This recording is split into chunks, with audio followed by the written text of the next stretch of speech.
ସନ୍ଧ୍ୟା ହେଇ ଆସୁଥିବାରୁ ମନଟା ଆମର ବ୍ୟସ୍ତ ହେଇଯାଉଥିଲା। ମୁଁ କାଳେ ଯାଇପାରିବିନି ମୋ ଝିଅ ଘରକୁ, କିନ୍ତୁ ଠିକ୍ ସନ୍ଧ୍ୟା ପୂର୍ବରୁ ତାଙ୍କ ଗାଁ ଛକରେ ଆମେ ପହଞ୍ଚିଗଲୁ। ଆଉ ପିଲାମାନେ ସବୁ ଚା ଜଳଖିଆ ଖାଇବା ପାଇଁ ସେଇଠି ରହିଲେ। ମୁଁ କହିଲି ମୁଁ କିନ୍ତୁ ନିଶ୍ଚୟ ଯିବି ମୋ ଝିଅ ଘରକୁ, କାହିଁକିନା ଖାଲି ଯୋଜନା କରି ତା ଘରକୁ ତ ମୁଁ ଆସିପାରୁନାହିଁ। ଏଇ ବାଟ ଦେଇ ଯାଉଛି, ତା ଘରକୁ ଟିକେ ଯିବିନି। ଏତିକିବେଳକୁ ମୋ ଝିଅ କହିଲା ଆଇଲୁ ଆଗେ ମୋ ସାଙ୍ଗେ ଗୋଟେ ଫଟୋ ଉଠେଇ ନେ। ଆମେ ଏତେ ବୁଲି ବୁଲି ଆଇଲେଣି, ହେଲେ ଆମେ ମା ଝିଅ ଫଟୋଟେ ଉଠେଇନେ। ସତରେ ମା ଝିଅ ଫଟୋ ଉଠେଇ ଦେଇ ମୁଁ ଚାଲିଲି ମୋ ଝିଅ ଘରକୁ। ଆଉ ମୋ ଜ୍ୱାଇଁ ଆସି ଗାଡ଼ି ପାଖେ ଅପେକ୍ଷା କରିଥିଲା। ସିଏ ତ ଆଗରେ ଦୂର ହେଇ ମାଡ଼ି ଯାଉଛି, ଆଉ ମୁଁ କ'ଣ ସେ ରାସ୍ତାରେ ଚାଲିପାରୁଛି। ସଡ଼କଠୁ ଗୋଟେ ଛୋଟ ପାହାଡ଼ ମୁଣ୍ଡିଆ ଉପରେ ମୋ ଝିଅର ଘର। ଆପଣମାନେ ଆଗରୁ ଥରେ ଦେଖିଛନ୍ତି। ଏଇଟା ମୋ ନାତୁଣୀ ଆସିକି ପ୍ରଣାମ କଲା। ଏତେ କ୍ଳାନ୍ତ, ଏତେ ତରତର, ଆଉ ଏ ଗୋଟେ ବିଚିତ୍ର ମାନସିକତାରେ ତା ଘରେ ମୁଁ ଭଲ ରକମ ଭିଡ଼ିଓ କରିପାରିଲିନି। ହେଲେ ସବୁ କଥା ତ କହୁଛି, ଏଇଟା ନିହାତି କହିବା କଥା। କେମିତି କହିବିନି? ଝିଅ ମୋର ଭାତ ବସେଇଥିଲା। ଖଳାରୁ ଖଟି ଖଟି ଆସି ସନ୍ଧ୍ୟାରେ ରୋଷେଇ ଚାଲିଛି। କେତେ କାମ। ଧାନ ଅମଳ ସମୟରେ ସେମାନେ ସମସ୍ତେ ଖଳାରେ ହିଁ ଲାଗିଥିଲେ, ସେଥିପାଇଁ ଏତେ ଡେରିରେ ରୋଷେଇ ହେଉଥିଲା। ଆଉ ମୋତେ ଦେଖିକି ସମସ୍ତେ ଖୁସି ହେଲେ ସତ, ହେଲେ ଅଭିମାନରେ ସମସ୍ତଙ୍କର ମୁହଁ ଫୁଲିଗଲା। କାହିଁକି ମୁଁ ଖବର ନ ଦେଇ ଗଲି? ମୁଁ ଜାଣିଥିଲି ଯଦି ରାତି ହେଇଯିବ ମୁଁ ଯାଇପାରିବିନି। ଆଗୁଆ ଖବରଟିଏ ଦେଇଦେବି, ସେମାନେ ମନ ଉଚାଟ କରି ଆମ ବାଟ ଚାହିଁ ବସିଥିବେ, ହେଲେ ଆମେ ଯିବୁନି। ତାଙ୍କୁ କେତେ ଖରାପ ଲାଗିବ। ମୁଁ ମୋ ଝିଅ ସାଙ୍ଗେ କଥା ହେଉଥିଲା ବେଳେ ଜ୍ୱାଇଁ ତାଙ୍କର ଗାଈ ବାନ୍ଧିବାରେ ଲାଗି ପଡ଼ିଥିଲେ। ଗାଈ ଯୋଡ଼ିକୁ ଆସି ପହଞ୍ଚିଗଲେ। ଏଇଥିରୁ ଜାଣିପାରୁଥିବେ ଗୋଧନ ବାହୁଡ଼ା ବେଳ। ସେତେବେଳେ ଗୋଟେ କଥା ଥିଲା, ଏବେ ଆଉ ଗୋଧନ କାହିଁ ଯେ ତାଙ୍କ ବାହୁଡ଼ା ବେଳ, ମାନେ ମୁହଁ ସଞ୍ଜ। ସାଙ୍ଗରେ ଗୁଟୁ ଯାଇଥିଲା, ଆଉ ସିଏ ତାଙ୍କ ଛେଳି ଗୁହାଳ ଦେଖିବାକୁ ଚାହିଁଲା। ପରିପୂର୍ଣ୍ଣ ସଂସାରଟିଏ। ଗାଈ ଅଛି, ଛେଳି ଅଛି, ବାପ ଝିଅ ଅଛନ୍ତି, ଧାନ ବିଲ ଅଛି, ଖଳା ଅଛି, ସବୁ ଅଛି। ହେଲେ ଏଇ ସବୁ ଅଛି ଭିତରେ କେତେ ନାହିଁର ସମାହାର ଆପଣମାନେ ଦେଖିପାରୁଛନ୍ତି କହିଲେ? ତଥାପି କେତେ ହସ, କେତେ ଖୁସି, ସେ ସବୁ ଭରି ରହିଛି ସେଠି। ଆମେ ସିନା ଭାବୁଛେ ସିଏ ଅଭାବୀ, ତାଙ୍କ ଘର ପାଲ ଘୋଡ଼ା ହେଇଛି, ହେଲେ ସେଇ ଭିତରେ ବି ସେମାନେ ଖୁସିରେ ବଞ୍ଚୁଛନ୍ତି। ସେଇଥିପାଇଁ ଗୁଟୁ ଯେତେବେଳେ ବାହାରିଲା, ମୁଁ କହିଲି ଚାଲେ ଦେଖିବୁ ଏ ସଂସାର କେଡ଼େ ବୈଚିତ୍ର୍ୟମୟ, କେତେ କ'ଣ ଅଛି ଏ ସଂସାରରେ। ଖାଲି ଉପରକୁ ଅନେଇଲେ କ'ଣ ଜୀବନକୁ ସୁଖ ଶାନ୍ତିରେ କାଟି ହେବ? ସବୁଆଡ଼କୁ ଦୃଷ୍ଟି ରଖିଲେ ଯାଇ ଜୀବନ ସୁଖମୟ ହେବ। ଆମ ପିଲାମାନଙ୍କୁ ଆମେ 5 ଷ୍ଟାର ହୋଟେଲ ଦେଖାଉଛେ, ହେଲେ ଏ ସଂସାରରେ ମଣିଷ କେମିତି ବଞ୍ଚେ ଆମେ କ'ଣ ତାଙ୍କୁ ଦେଖାଉଛେ?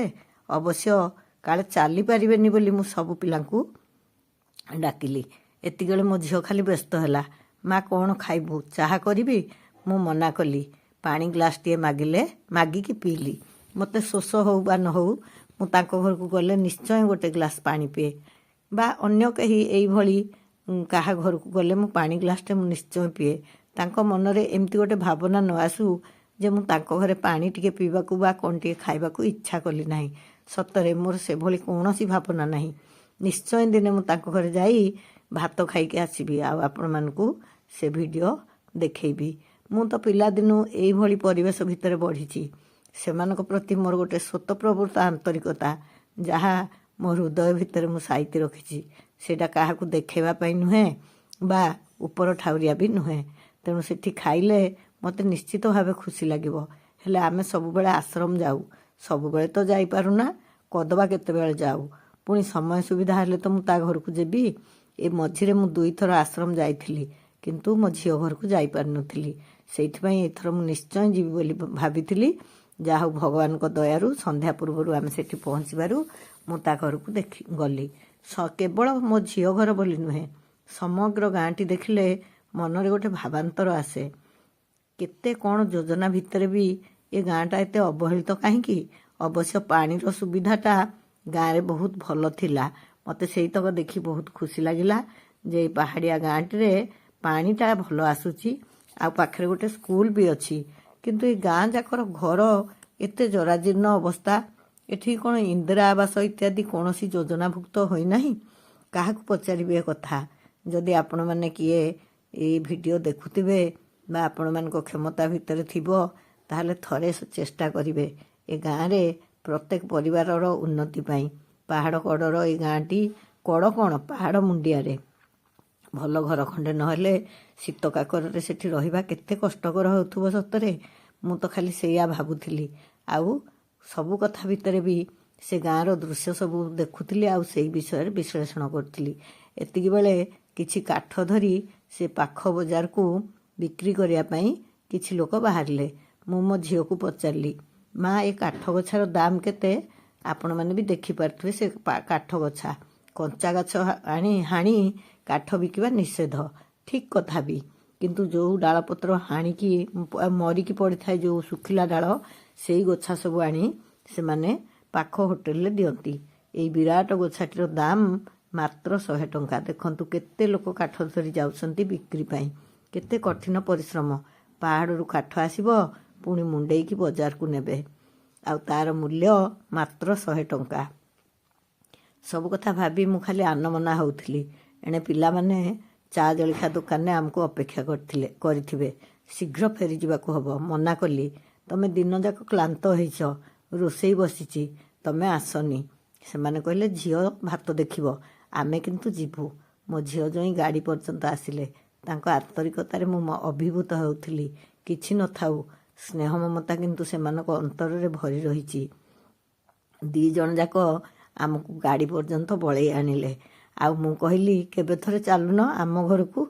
ମୋ ଜୋଇଁ ହସି ହସି କହିଲେ, ତମେ ଯେତେବେଳେ ଏଇପଟେ ଯାଉଥିବ, ମୋତେ ଯଦି ଗାଡ଼ିରେ ନେଇଯିବ ତାହେଲେ ମୁଁ ଯିବି। ମୁଁ କହିଲି, ହଉ ଠିକ୍ ଅଛି, ଗାଡ଼ିରେ ହିଁ ନେଇଯିବି। ଏତେବେଳକୁ ପୁଅ ଆସିଲା ଆମକୁ ନେଇଯିବା ପାଇଁ। ଆଉ ସେମାନେ ବି ସେଠି ଠିଆ ହେଇଥିଲେ। କାହିଁକି ନା ଆମେ ବଜାରରୁ ଏଇ ଭିତରକୁ ଆସିଥିଲୁ ତ, ଟିକେ ବାଟ ସେଠୁ। ସେ ଆଣି ଛାଡ଼ିଦେଲେ। ଆମେ ଏଠି ବାହାରିଲୁ ଯିବାକୁ। ମୁଁ ସମସ୍ତଙ୍କୁ ଏଠି ଗୋଟିଏ କଥା କହିବି, ଆମେ ଯିଏ ଯେଉଁ ସ୍ତରରେ ଥିଲେ ବି କେବଳ ଉପରକୁ ନୁହେଁ, ତଳକୁ ଦେଖିବା।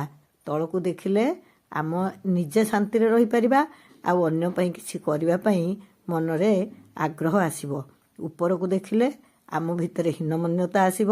ସେମାନଙ୍କର ଆଧିପତ୍ୟ, ପ୍ରତିପତ୍ତି, ଆଉ ଯେଉଁ କହନ୍ତି କ'ଣ, ଐଶ୍ୱର୍ଯ୍ୟ ଦେଖିକି ଆମେ ହୁଏତ ଦୁଃଖୀ ହେବା କିମ୍ବା ଈର୍ଷାପରାୟଣ ହେବା। ସେଥିପାଇଁ ସବୁବେଳେ ତଳକୁ ଦେଖନ୍ତୁ। ଆଉ ଆମଠୁ ଯଥେଷ୍ଟ ଅଭାବରେ ଥିବା ମଣିଷମାନଙ୍କୁ ଆମେ କ'ଣ ସାହାଯ୍ୟ କରିପାରିବା, ବା କ'ଣ କଲେ ସେମାନେ ବି ସ୍ୱଭାବରେ ଚଳିବେ, ସେଇ କଥା ଚିନ୍ତା କରିବା।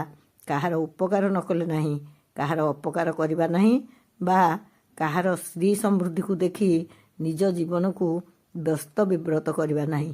ସେଇଥିପାଇଁ ହିଁ ମୁଁ ସେଠିକି ପିଲାମାନଙ୍କୁ ନେବାକୁ ଚାହୁଁଥିଲି। ଆଜି ତ ସମ୍ଭବ ହେଲାନି, ସନ୍ଧ୍ୟା ହେଇଗଲା। ଭଗବାନଙ୍କୁ ପ୍ରାର୍ଥନା କରୁଥିଲି କେମିତି ତାଙ୍କ ଗାଁଟିର ସର୍ବାଙ୍ଗୀନ ଉନ୍ନତି ହେଉ। ଆଉ ମୋ ଝିଅର ଘର ଖଣ୍ଡକ କେଉଁଦିନ ସଜଡ଼ ହୋଇଯାଇଥିବ, ମୁଁ ଯାଇ ଦେଖିବି, ମୋ ମନ ସେଇଦିନ ଖୁସି ହେବ। ମୁଁ ସେଠୁ ବାହୁଡ଼ି ଆସିଲି। ମନରେ ଏମିତି ସବୁ ଚିନ୍ତାକୁ ଧରିକି ଆସିଲି। ବାଟରୁ ପିଲାମାନେ ପଚାରିଲେ, ମୁଁ କହିଲି, କ'ଣ ଆଉ କହିବି, ଯେମିତି ଦେଖିଥିଲି ସେମିତି, କିଛି ବଦଳିନି। କେବେ ତାଙ୍କର ଘରଟିଏ ହେଇଯିବ, ମୋ ମନଟା ଭାରି ଖୁସି ହେବ। ଏଇଆ କହିକି ବାଟରେ ଏଣେ ତେଣେ ଅନେଇଲା ବେଳକୁ ଦେଖିଲି ପ୍ରବଳ ଶୀତ ଯୋଗୁଁ ଠା ଠା ହେଇ ନିଆଁ ଜଳା ହେଉଛି। ଲୋକ ଶୀତରେ ନିଆଁ ପୁଇଁ ହେଉଛନ୍ତି। ଆଉ ସେ ଗାଁର ଲୋକମାନେ ଏ ଶୀତ ଦାଉରେ କେମିତି ସମୟ କଟାଉଥିବେ, ସେଇ କଥା ଭାବୁଥିଲି। ଆଉ ଭଗବାନଙ୍କୁ ପ୍ରାର୍ଥନା କରୁଥିଲି, ପ୍ରଭୁ ତମ ସଂସାରରେ ସମସ୍ତଙ୍କୁ ସୁଖ